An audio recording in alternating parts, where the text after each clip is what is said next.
Peak Wealth Management proudly presents Finding True Wealth with certified financial planner Nick Hopwood and accredited investment fiduciary Jim Pilot.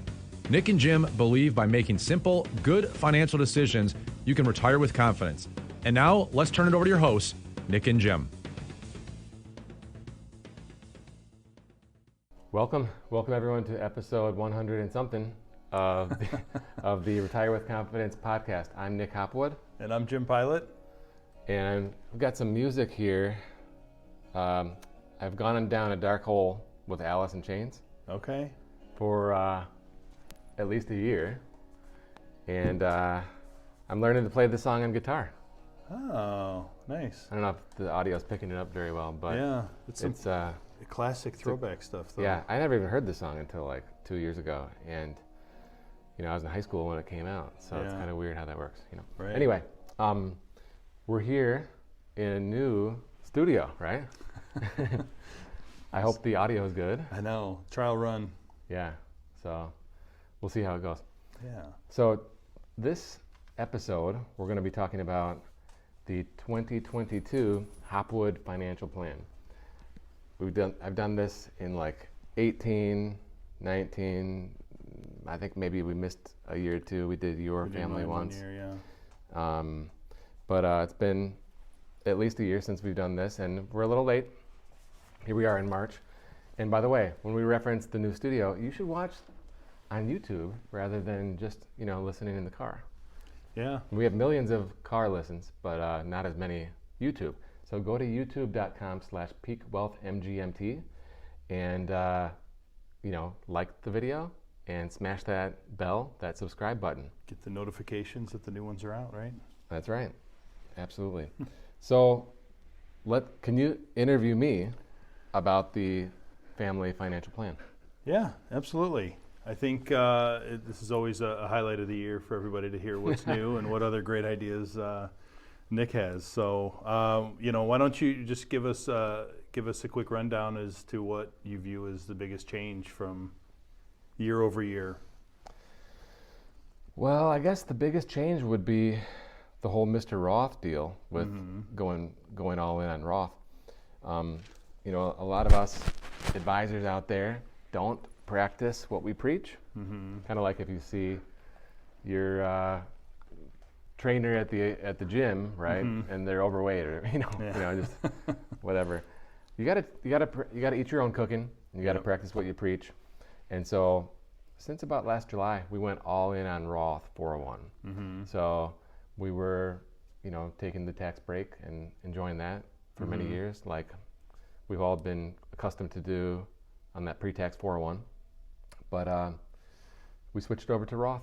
So it was a half of a year of pre-tax contributions and a half a year of Roth. And in 22, we're going 100% Roth. Okay. So that's one thing that is a big difference.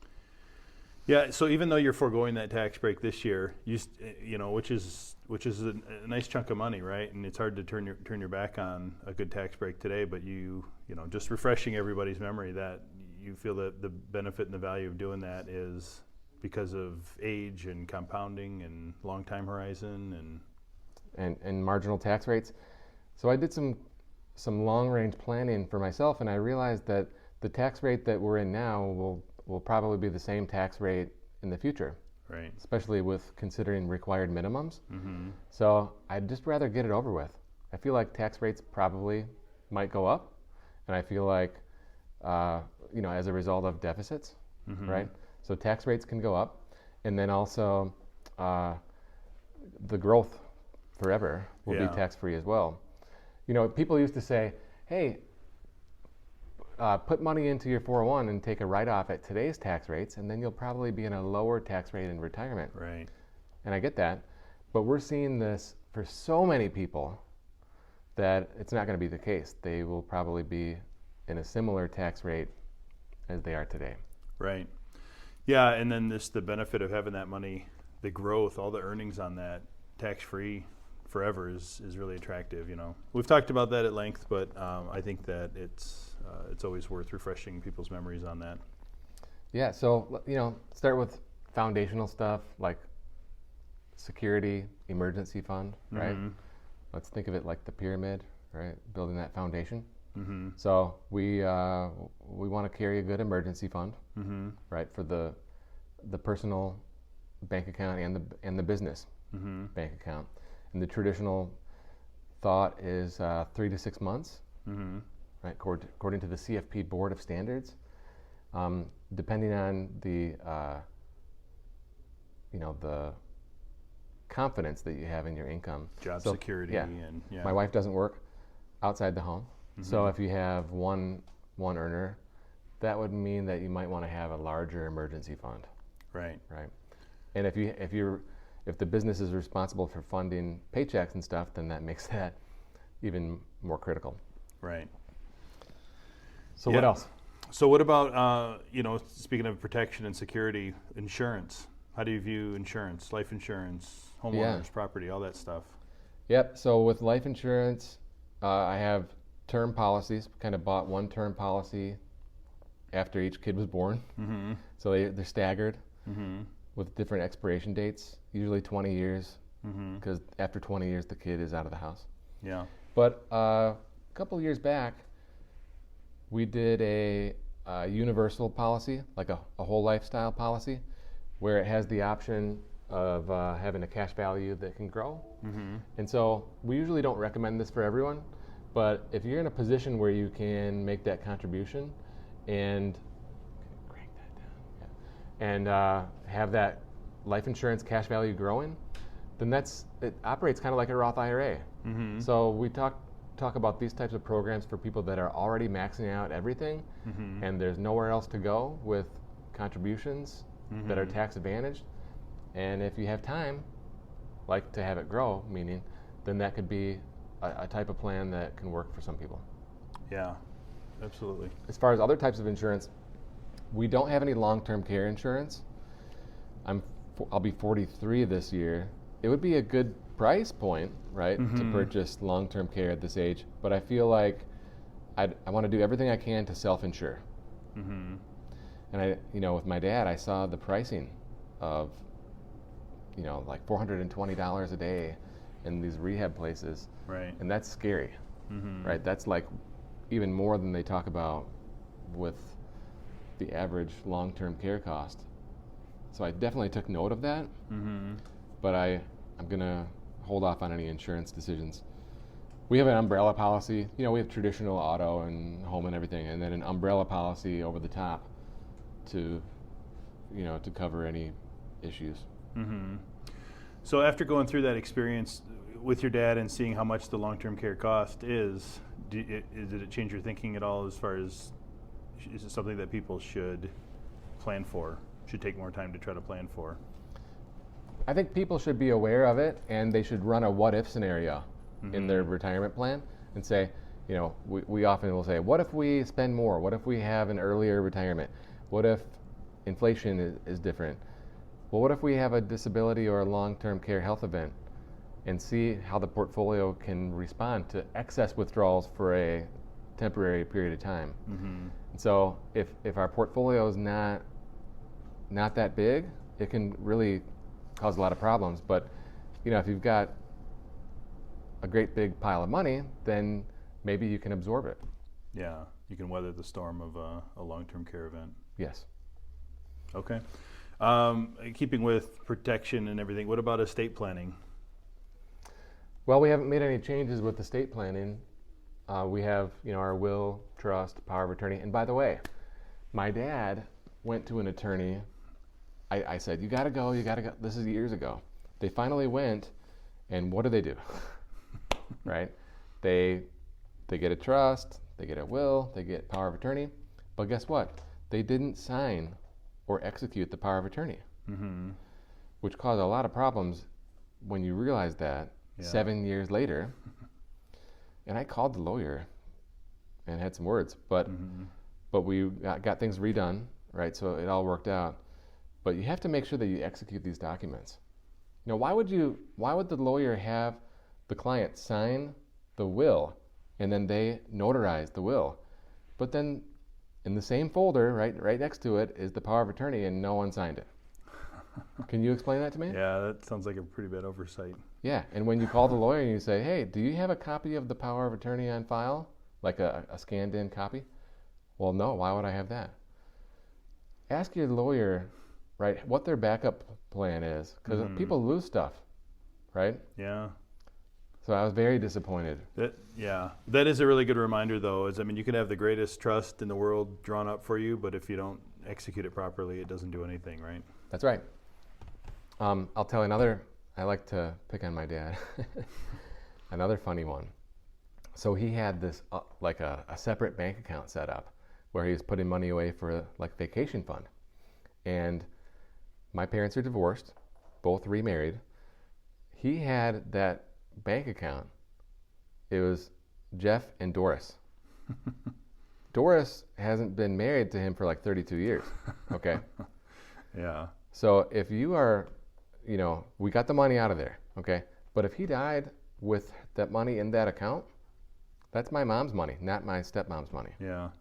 How crazy is that? Yeah. Those are the kind of things that are important to consider with the estate plan. You got to make sure every box is checked. That's right. Bank accounts, properties. Right. So, I guess one of the things that you'd say with the estate plan is that we have these rental properties and they're in an LLC. They have an operating agreement, and the LLC is owned by the trust, right? So there's like these fail-safe issues. If I die, my wife is the trustee of my trust, right? And if she dies, there's a successor trustee, right? So like there's people down the chain, Okay. What about savings-wise? You talked about Mr. Roth already. I know we're hammering the Roth, but the market's bumpy. What are your thoughts on? Are you doing anything different because of it? I added last week. Yeah. Yeah. We blast out emails when the market goes into correction territory, and we said, hey, for aggressive people, this can be an opportunity, right? So I'm practicing what I preach. Right? And I put money in from the bank into the portfolio on the morning of that Ukraine invasion. Right? So I take advantage of that. So as far as other investment situations, we're both maxing out the Roth 401. We, of course, max out the HSA, backdoor Roths. Last year we did a pretty good Roth conversion, which the timing wasn't great. Wish I had a redo on that one at this time. But I would like to do a Roth conversion again this year. And our 401 currently does not allow for a Roth conversion inside the 401, but I'm going to have that plan document edited so we can then go ahead and do that.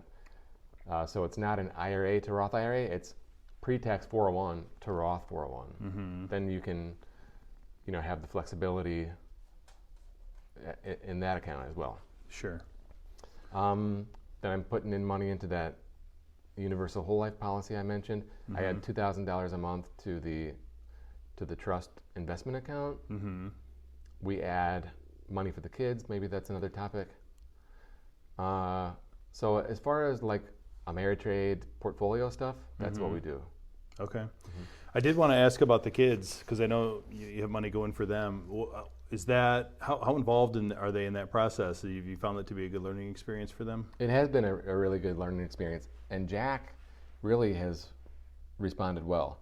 Hunter, he shows a little bit of interest, but I think Jack could be here. He could be working here soon.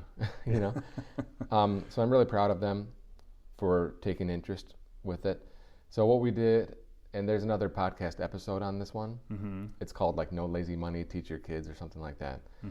And we transfer money from the bank into their Ameritrade account and they buy stock. And sometimes they're involved in those decisions. Do they? Yeah, that's what I wondered. Like, because I've done that with my kids some too, right? And looking for stocks and finding companies they like. Is that exciting to them? Have they gotten involved with picking some of them? Yep. And again, like on Thursday morning last week, I texted them. I was on the road actually. I texted them both and I said, hey guys, the market's down. Do you want to drain the bank account and move it to Ameritrade? And they said, yeah. So we bought for them too. So they're learning that you buy low and sell high. You know, that kind of an idea. Right. So this is another question I guess I'll ask is about the kids is what are some other ways that you help teach them about money? Do you make them do chores and get paid for it? Do you do an allowance? There's a school of thought for many different things, right? You just give them some money so they know what to do with it, or there's this thought of make them work for it. We know Jack's an entrepreneur, got the company going, but what are your thoughts on that as far as? Well, we do like a $10 a week allowance kind of deal, but they have to do the chores like trash and, you know, empty the dishwasher and other stuff that I'm not thinking of at the moment. And we tell them, you know, hey, when you turn 16, you're probably going to want a car, right? You know, a lot of 16-year-olds, for some reason, don't have any interest in driver's license and cars. Yeah. I'm hoping that my kids will. But I told them, look, if you save and you find a car that you want, like for me, I had $2,500 in like 1995, okay? And I used every last penny to buy an old used car. I drained that account, you know?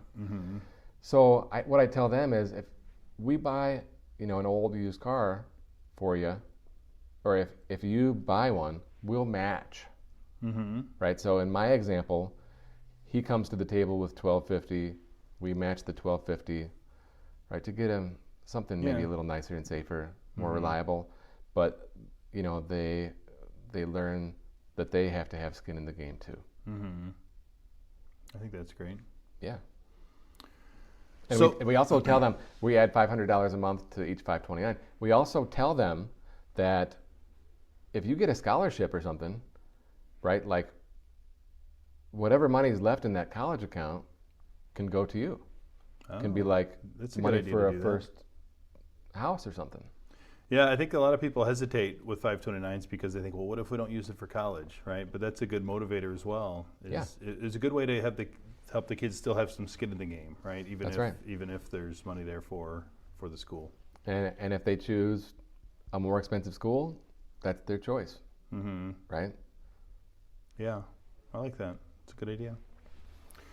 So why don't you talk to us about rentals? We know rentals is a big part of your financial plan as well. What is your thoughts with that? Have you made any new purchases or long term? Yeah, we actually made 3 purchases last year. Okay.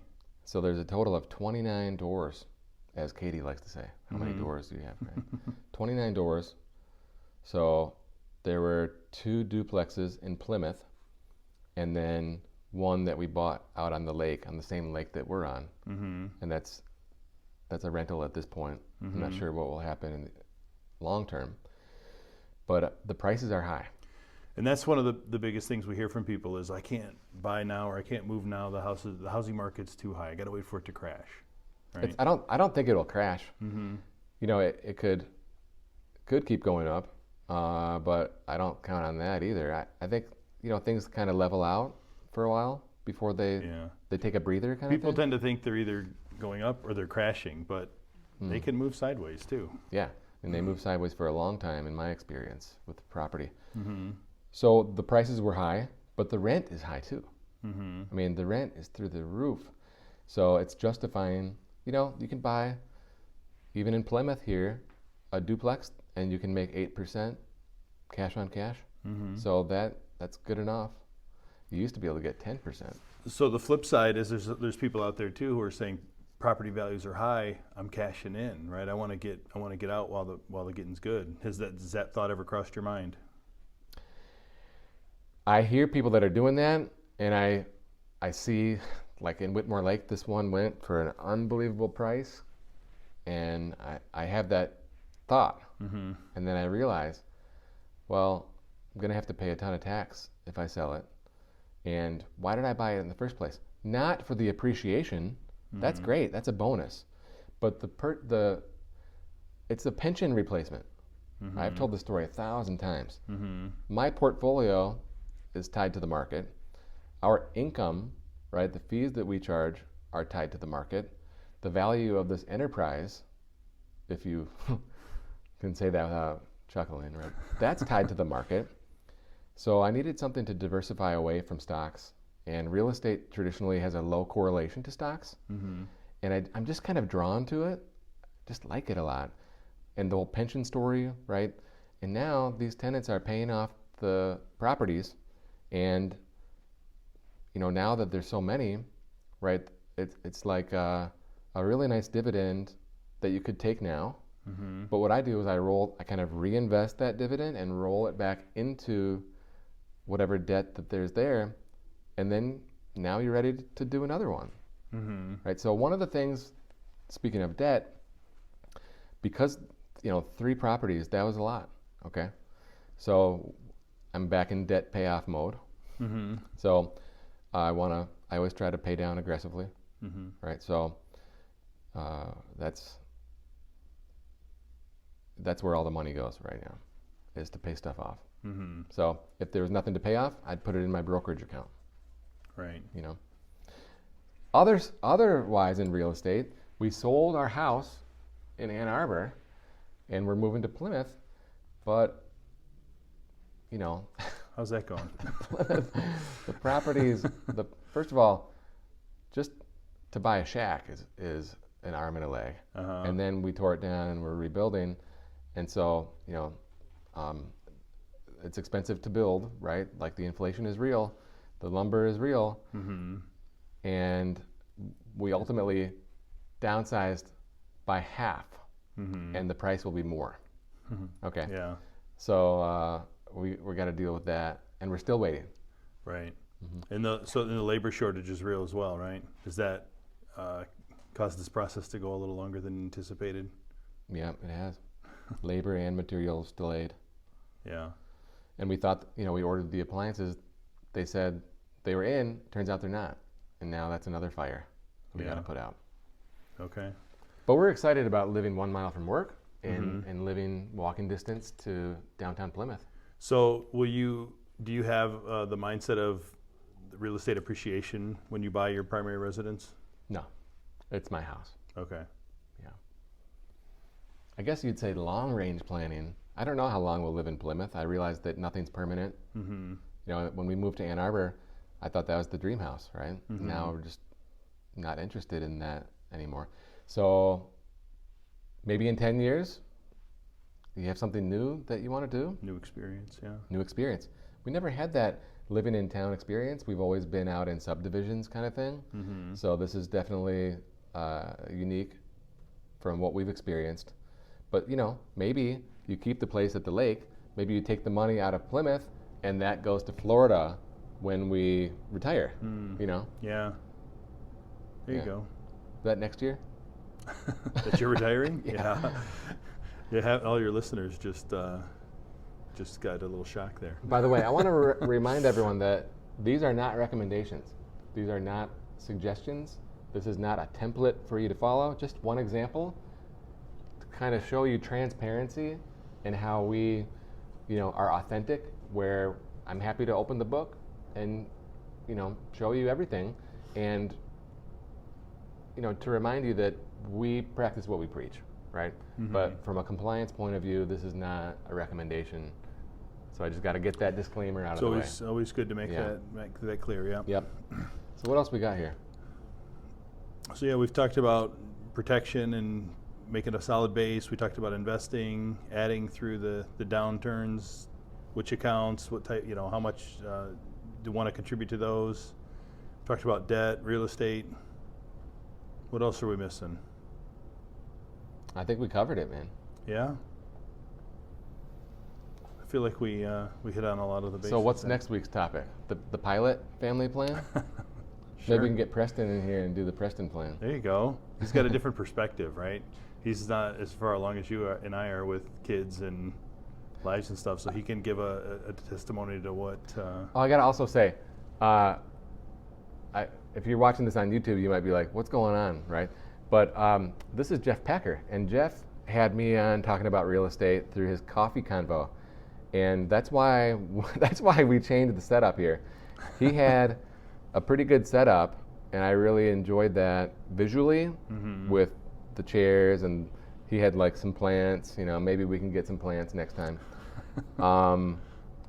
And his production quality was better, just for having a better set, so to speak. So we thought, we've never done it in here, so give it a try. So comment if you like it. There you right? go. Leave us some feedback. That sounds good. We may have turned comments off from compliance. I don't know. So email us.